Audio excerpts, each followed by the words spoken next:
On today's show, the San Diego Padres slug their way to victory, potentially showing, and dare I say proving, that Luis Arráez doesn't need to be in the starting lineup.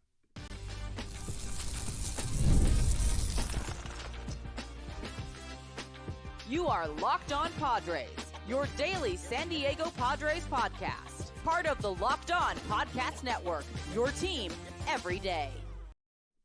Greetings, ladies and gentlemen, and welcome to another edition of Locked On Padres podcast, which is part of the Locked On Podcast Network, your team every day for Thursday, August 21st. As always, I'm your host with sometimes the most, Javier Reyes, and I've been covering this team for almost 6 years now, not just for this podcast, but various other outlets, including JustBaseball.com, chief among them. Today's show, guys, is brought to you by 5 Hour Energy. Enter for a chance to win a dream golf trip for 2 to any golf tournament in the US of A. Visit 5hewin.com for full rules and entry. No purchase necessary. Excludes the Masters tournament and ends October 31st, 2025.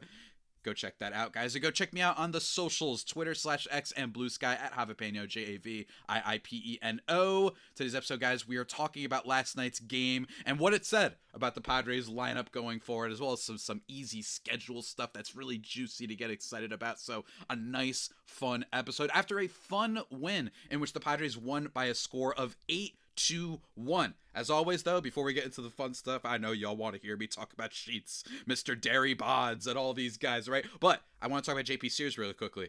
6 innings in this game, 1 earned run, 4 hits only, 1 walk, only 2 strikeouts, which isn't the best, but even still, I thought he looked okay. He looked kind of what the ideal is for what we need out of the back end of this rotation. We need guys that can replace Bergert and Kolek, and I don't think that those guys are irreplaceable, but we have seen since the trade deadline that the Padres haven't gotten the best out of some of their back end rotation options, and some of their rotation options have been a little bit scary, right? Like Dylan Cease getting blown up by the Dodgers. You had Yu Darvish get blown up too. Like, there are some questions with this rotation with the Musgrove and King and all the guys that departed. There are some questions there, but JP Sears at least had a good game here. And look, the Giants aren't an incredible team by any stretch of the imagination, right? Like, they're 61-66 on the season, but I still like to see a pitcher that's just going to help us get through the season. I'm not expecting JP Sears or Nestor Cortez.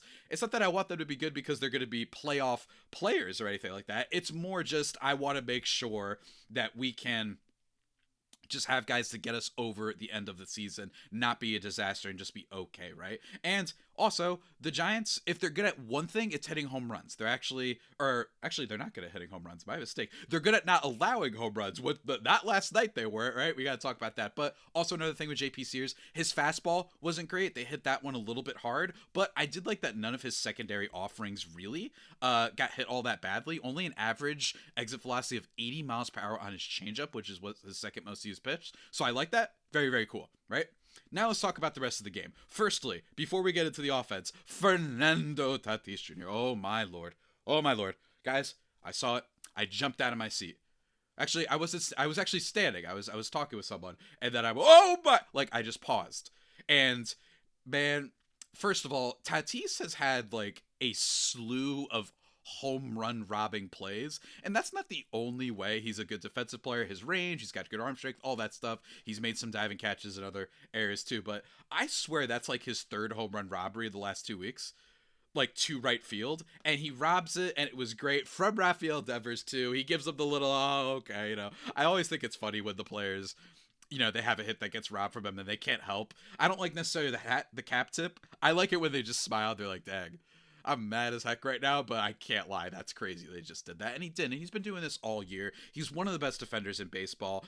Only like Pete Gar Armstrong and a couple others have been better, really, when you look at fielding in the outfield. It's just been incredible to watch, man. And I still don't think he gets enough credit for all the stuff that he had, right? All the, not even diva allegations, but just all the stuff that he had with, the motorcycle and the injury and the PEDs, for him to come in and get embarrassed like that and then have to change to be an outfield player and take it super seriously and be really great at it is amazing. He currently leads all of Major League Baseball in defensive runs saved among outfielders, right? 21, which is excellent. And if you're wondering about outs above average, he is 5th among all outfielders in Major League Baseball. Pete Crow Armstrong has an absurd 19 number, while Tatis is 11. Jacob Young, Victor Scott, and Kadane Rafaela being the other ones. And unlike those guys, Tatis has more upside offensively. So here's what I'm trying to say is, once again, we must talk about the fact that Tatis, I don't like some of the slander sent his way. It is frustrating. I want to see the home runs too. It's frustrating that all of a sudden he can't hit on the top of the zone, right? He struggled more against lefties this year. I get it. But overall, as a player, he has been great. And he was great last night too, by the way. 2 for 4 with an RBI. Granted, the RBI was at the bottom of the 8th. It was a little stat padding allegation people might want to throw out there. But he also draws a walk because, of course, he did. 2 for 4 game. Absolutely love it. But it wasn't the only major thing for the Padres, obviously, offensively. But also, by the way, I love that Tatis, after making the catch, sits down or whatever. And I think the announcers were on the broadcast. They were like, "Oh, I think he got it. I think he's trying to do some trickery. I think he's trying to pretend he's waiting for it." He said, "Wait for it." He's trying to drum up the excitement. And he's just sitting there looking like a cutie. You know what I mean? He knows what he's doing. I'm like, I know Tatis. He knows. He knows he's cool. He knows he's cool. You know? So shout out to Tatis. Amazing moment for him. And he also did some good offensive stuff too. So JP Sears and Tatis making some highlight moments. But that wasn't it. That wasn't it with Tatis, guys. They actually shared a stat on yesterday's broadcast that I thought was interesting and worth bringing up to, again, kind of satiate, or maybe let's say placate the angry mob because he hasn't been hitting home runs. On yesterday's broadcast, they mentioned Tatis's increase in walk rate from last year is 6%, which is amazing. By the way, that doesn't happen very often, right? That's an amazing, amazing thing. And that's the third largest increase in all of MLB.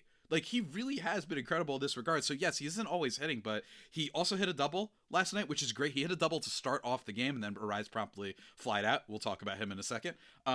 Just great stuff from Tatis. I really do think if he keeps doing this, and if this is just who he is, let's pretend for a second that this is just who Tatis is. Excellent defender with great on-base skills, a decent amount of power with more potentially coming, and then excellent speed. That's a player that, if this is just what he does for the rest of his career, he might become underrated. We talked about this a while back for all my everydayers. Tatis, we could get to the point where he's underrated if this is just the type of player he is. But bottom line, he's got 5 wins above replacement this year. A lot of it defense, a lot of it speed. He's got a 130 WRC plus with potential room to grow. This is still a very, very good star level player. The only question is going to be superstar. And me personally, I'm not totally giving up yet, but 8th in wins above replacement, man. I don't want to hate on a guy like that. That means he's been an all-around really great player. And other guys in this lineup maybe have to step up.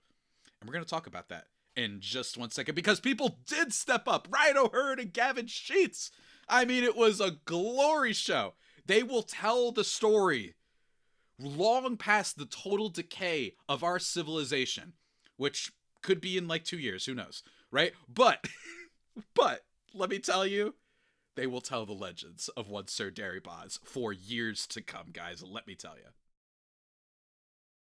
But before we talk about some of his legends, let me talk to you guys really quickly about one of our sponsors for today's show, and that is the folks over at Monarch Money. Most people can't name all their financial accounts or even what they're worth, whether it's 401ks, properties, or investments. And when you don't have the full picture, you can end up leaving money on the table. And that's why there is Monarch Money. It's an all-in-one personal finance tool that brings your entire financial life together. One clean, easy-to-use interface on your laptop or your phone, whatever you need. It does the heavy lifting for you. You can link all your accounts in just a couple minutes, frankly. It took me 40 seconds practically. I'm just kidding. It took me a couple minutes, but still, it's really, really fast. And I love that. You get all the clear data visuals, smart categorization of all your spending. And finally, you will feel in control, which I think is the best part, without ever using a spreadsheet. It's great. Don't worry about that.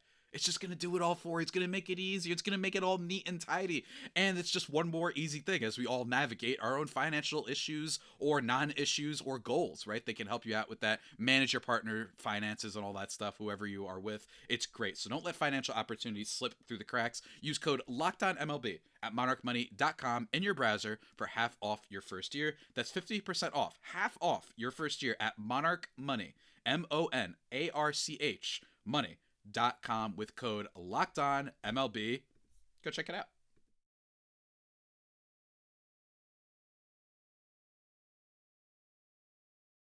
And just like that, everybody, we are back here on the Locked On Padres podcast, thriving and certainly vibing here after a lovely 8-1 victory. I haven't talked about how they actually scored the runs other than the Tatis stuff.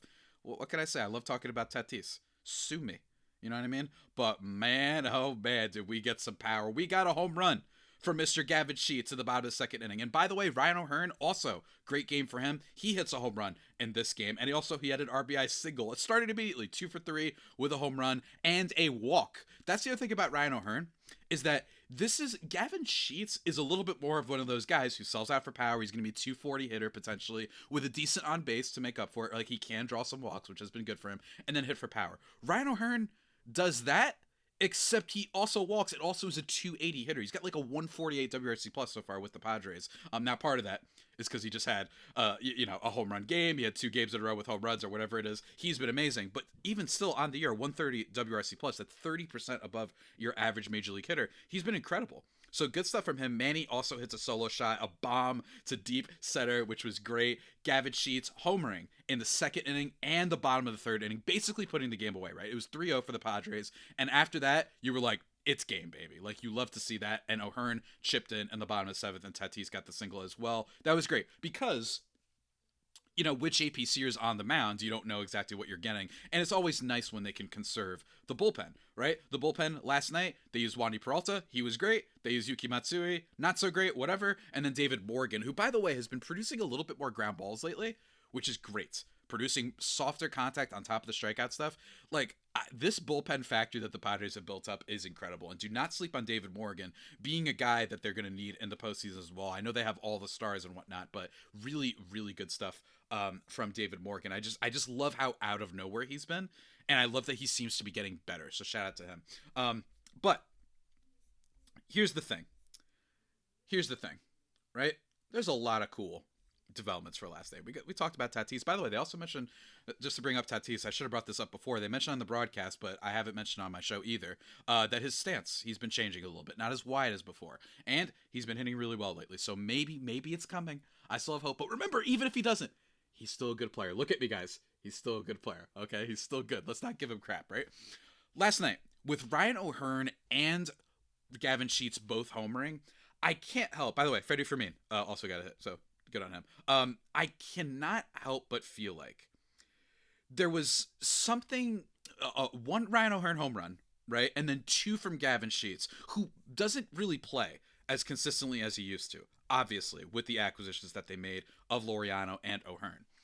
But for me, what I'm looking at here is, does it not feel like a universal sign that these two both homered, one of them twice, and then Arráez goes 0 for 4 after all we've been talking about, after all the discourse in Padres media, Padres internet, Padres Twitter, Reddit, whatever you want to call it. We've been talking about, why is Arráez batting second? Well, I think we have to start talking about, why is Arráez batting at all, right? And that's what I want to talk about today, my ideal Padres lineup. Because for me, I don't hate if you feel Arráez should be in the lineup. I don't think that you're an idiot for that. It's okay. He has been a good player before, and maybe just for sake of having a different type of player, you want to have him in there. But for me, what I've been watching for way too long is a guy that has a little bit of a who do you think you are sometimes with this guy? I don't mean that as his personality. I'm not saying Luis Arráez is a diva or anything like that. But what he does at the plate, taking a pitch on 2-1 without even looking at it, the zombie first strike in general, the fact that he lets all these first strikes go in for a player who swings at everything, that's not a good approach. Instead, I would rather him be aggressive and swing at those pitches that they throw right down the donut hole, right? I'd rather him do that. And he hasn't. So I'm kind of looking at this and saying, he's been a very mid player for a year and a half now with the Padres. Very mid. And I'm not just saying that, right? Last year, what did Arráez have as a WRC plus, right? And I was willing to forgive it, right? 109 WRC plus, that's not bad. But with the defense, with the walk rate, you're like, okay, we really needed more. We need what he did in 2023 and 2022, right? Where he was a 130 WRC plus guy both of those years. Or frankly, even what he did as a rookie when he had a 126. But instead, he's got a 103 WRC plus this year. He's walking a little bit more than last year, 3.6 last year, 4.9 this year. But instead, what I see is a player that he just hasn't been that good with the Padres. Maybe he'll figure it out elsewhere, right? Guy's still only 28 years old, and he's still going to be on a major league team. There's no doubt about that, and might be a starter on some teams. But for me, I feel like the Padres lineup should go as follows. And this is the ideal lineup. Everybody's healthy, right? I think it should go Fernando Tatis Jr. playing right field. Jackson Merrill playing center field. Jackson Merrill playing center field, Manny Machado batting third, obviously playing third base, Ryan O'Hearn batting fourth, playing first base, Xander Bogaerts at short batting fifth, Gavin Sheets batting sixth, being the DH, Ramon Laureano being the left fielder, batting seventh, Cronenworth second base, eighth, and then Freddie Fermin, the ninth hitter, at catcher. Now, there's a couple things here. Merrill is the first immediate thing that comes up. This is an ideal lineup, and I do think that my major point here would be two things. Number one, if he gets going and starts to look a little bit more like the Jackson Merrill we know, I prefer him there. I like having two aggressive type, one not aggressive hitter in Tatis, right? He's going to potentially draw walks, and a guy like Merrill who puts the ball in the air, who's good at hitting line drives and stuff like that. He's not a double play dude necessarily. And yes, he isn't as patient, but I like that more because if he does get a hit, first of all, Tatis could potentially score, and you're not going to have those situations where he's on first base and he's about to steal, but then Arraez swung at a dumb pitch, and now Tatis can't get the steal. And if you have just a single, if you have Jackson Merrill and Tatis on first and second potentially, or whatever it is, right? I imagine Tatis could potentially go to third, but you get my point. Right, first and second with Manny, having those two demon speedsters on the base paths to start a game, and then you got to face Machado, and then you face Ryan O'Hearn, who could also draw a walk, right? And then his base is loaded potentially, and then maybe we could start talking about Luis Arráez. But in my potential lineup, I do not have him there. So that's the first thing. My biggest thing, though, is Merrill. I love him there. I love the idea of those two demons starting things off, the duo that we could have here, Action Jackson and El Nino Nando, whatever it is. But I also, the bigger point I want to make here, I hate that Arráez is batting second. I don't care who it is. This almost isn't even an insult at Arráez, but I'm just tired for all the reasons I've mentioned of seeing him bat second, which is a position that historically he also hasn't done all that great at, on top of not doing great here with the Padres in the second hole, right? That's what I can't stand. It's just really, really frustrating. And then Gavin Sheets over Arráez. I like that spot too, because I just think that if you replace Arráez with Sheets, by the way, it still works, if you're wondering, because O'Hearn can also play a great first base. He has his +7 outs above average this year at that position would rank tie for first among all first basemen currently, right? And Sheets being a DH, I think makes sense because that's kind of part of what has contributed to his success this year.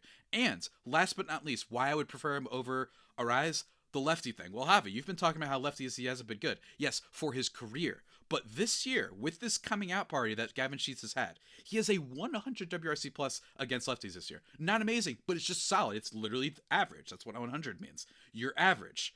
Luis Arráez, he has a 76 against lefties. So yes, while Sheets has historically struggled against lefties, he's shown that he's not a liability anymore. And it's happening right now. So let's seize what's happening right now with this guy. You add another power bat to your lineup instead of just a guy who is a streaky singles hitter. A streaky singles hitter too, right? If he was what he regularly is supposed to be, I have no problem with having Arráez in this lineup. It would actually be awesome.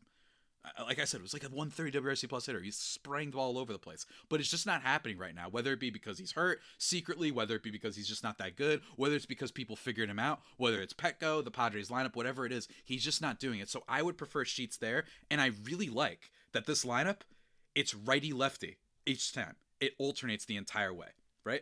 That's how I feel about this Padres lineup, and that's what I think it should be going forward until proven otherwise. But folks, let me tell you, we're not done yet. We got to talk about one of our sponsors before we talk about some other things. And let me tell you, speaking of proving things to you, you know what I've been proved about? Came out wrong, is how lovely 5-Hour Transfusion is, man. Time to fuel up and turn it up with 5-Hour Energy Transfusion. This grape, ginger, and lime flavored shot brings the iconic taste of a golf course favorite to a non-alcoholic boost. It's great, man. Don't you love that? Perfect for sinking birdies or making great memories with friends. It's a hole-in-one for your energy game. Whether you're out on the course or just need a little extra push to power through your day, 5-Hour Energy Transfusion delivers the clubhouse flavor you love without ever leaving the green. It's great. It's great, guys. You know me personally, I even fire one up in mini golf, and all of a sudden I'm dusting everybody. It's true. I actually dusted my first date once. Yeah, little Javi lore reveal for you during the ad read for 5-Hour Fusion. I went on a date once and absolutely dusted my opponent thanks to the power of my mini golf swing, and you want to be activated as always. It's great. It's really good stuff, guys. So golf, all about the good times with good people and good flavors, and the grape ginger lime flavor of 5-hour energy transfusion gives you the best parts of your clubhouse go-to without leaving the course or chasing down the beverage cart. Now, you can amp up the fun even more. Just buy, snap, and enter for a chance to win a dream golf trip for 2 to any golf tournament in the US of A. Tee up that trip. Visit 5hewin.com for full rules and entry. No purchase necessary. Excludes the Masters tournament. Ends October 31st, 2025. Go check it out.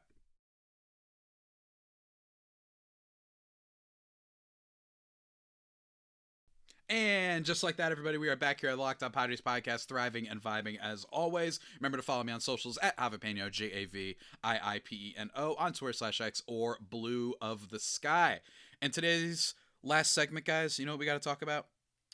We got to talk about the rest of the lineup, because that's what we were talking about before, baby. It's fantastic. And here's the thing. I've been crapping on Arráez a lot this episode. I still think Arráez could be an interesting bench roll piece, and even come playoff time, depending on how things are going, depending on how Jackson Merrill's performing and all that stuff. He could be an interesting pinch hitter, or even a starter, maybe against righties, right? Definitely don't want him against lefties right now. It does not make sense that they're starting Luis Arráez consistently second against lefties when you have a guy who's killing lefties this year and killing righties too, and you only have him until the end of the year. So I don't know what they're doing there. But anyway.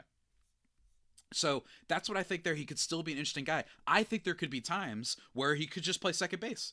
Right? It's not like Jake Cronenworth has been a plus defender. He's better than Arráez, right? Even at Cronenworth's, when he's still, I think, relearning the position a little bit from previous years, he could still be a better defender than Arráez. But if you pinch hit him, or if you want Arráez to start there some days, maybe against a righty, I don't mind that. I don't mind giving Jake Cronenworth as the player that instead maybe we bring in Arráez.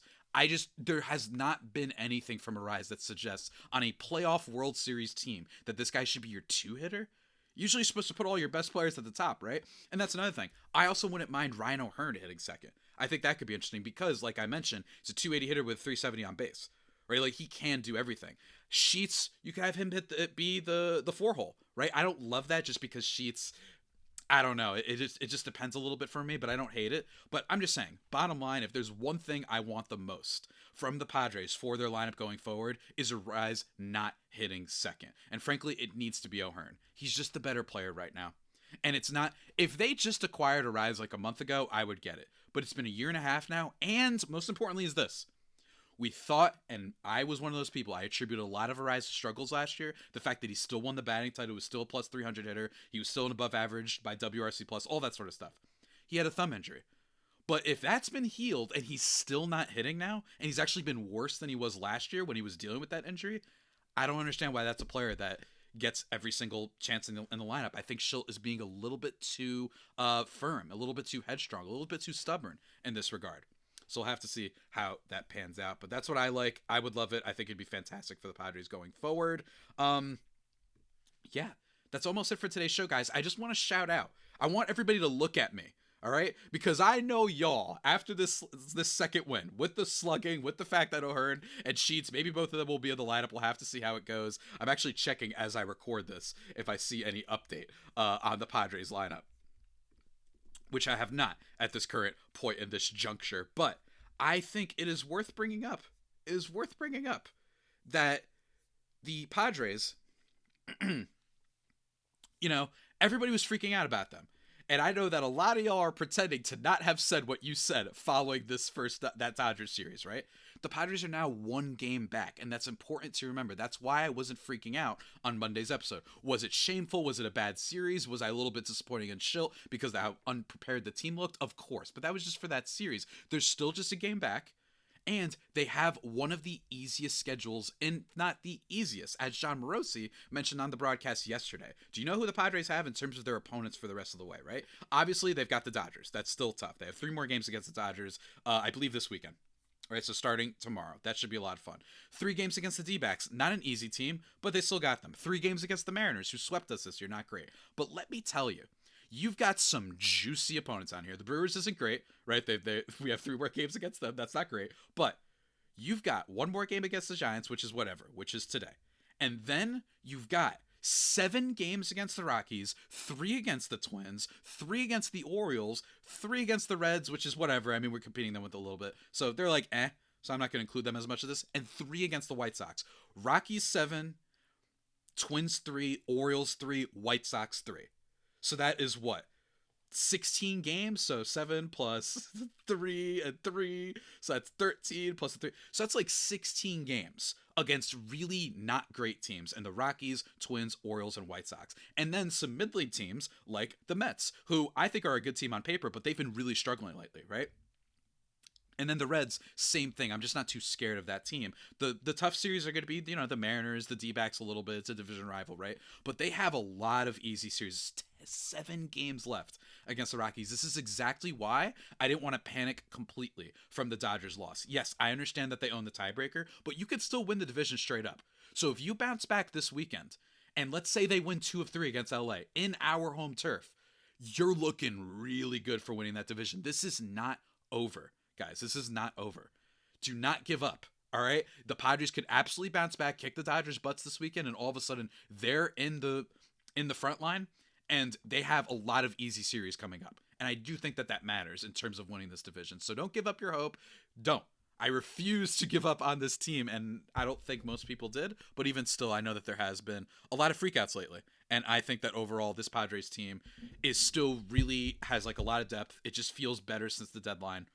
And I feel great. So Mike Shildt, do the right thing. Always do the right thing, as Spike Lee would say. And put in our guy O'Hearn. Have him hit more. I just think he doesn't have an excuse. You know what I mean? The guy has been awesome since he got here. Even the game that he didn't hit, he had 4 walks in one game. I remember that. It was against Boston on August 9th, right? I don't know what we're waiting for. He's seizing the opportunity. Let's do it, man. Let's do it. And let's go and win some games. And with that all being said, everybody, that about does it for today's edition of the Locked On Padres podcast, the only pod that may be better than the Padres themselves. Remember to subscribe to the podcast wherever you get your podcasts from. Tomorrow's show of Fun Friday is going to be with my boy, Jim Grease, over of the Postcast fame. We're going to talk to him about some questions that you guys have had for him. He's had some wild takes that I've been alerted to. I didn't realize that. And I'm also going to be on his postcast today after the game to just give a little live reaction. That should be a lot of fun. So look forward to that. All sorts of good content, guys.